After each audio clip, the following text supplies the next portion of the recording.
হাতে যদি খুব কম সময় থাকে আর রোজ দিন যদি একঘেয়ে সবজি আর রুটি বানাতে ভালো না লাগে, তাহলে এই বুদ্ধিটা কিন্তু তোমরাও কাজে লাগাতে পারো।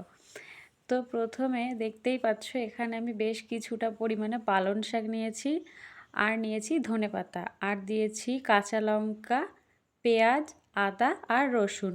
আমি পরিমাণটা তোমাদের দেখিয়ে দিলাম। তারপরে এই সব কিছু সবজিকে খুব ভালো করে আমি ধুয়ে নিয়ে মিক্সিতে পেস্ট করে নিয়েছিলাম। একটু জল দিতে হবে, নইলে পেস্টটা ভালো হবে না। তারপরে আমি দিয়ে দিয়েছিলাম স্বাদ মতো লবণ, একটু হলুদ গুঁড়ো, আর দিয়েছিলাম চিনি, আর দিয়েছিলাম টেস্টকে বাড়ানোর জন্য গরম মশলা।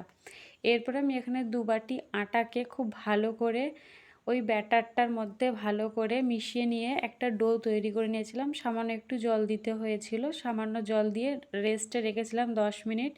দেখো 10 মিনিট পরে কালারটা কত সুন্দরও এসেছে। এরপরে আমি ভালো করে লাচি কেটে নিয়েছিলাম। তারপরে ব্যাস একে একে পরোটা বেলে নিয়ে আমি ভেজে ফেলেছিলাম। খেতে কিন্তু দারুণ হয়েছিল, তোমরাও একবার ট্রাই করে দেখতে পারো। এইভাবে পালং শাকের পরোটা আলাদা করে আর সবজি করার প্রয়োজন নেই, গরম গরম ভাজবে আর প্লেটে দিয়ে দেবে, সবাই এমনিই খেয়ে নেবে। ও সাথে যদি কেউ আচার ভালোবাসে তাহলে আচারের সাথে পরিবেশন করতে পারো, খেতে কিন্তু দারুণ লাগে। আমরা তো আচার দিয়েই খেয়েছিলাম। প্লেট মানে ভাজা দেরি হচ্ছে তো প্লেট খালি হতে দেরি হচ্ছে না, এতটাই টেস্টি হয়েছিল। তোমরা একবার অবশ্যই ট্রাই করো।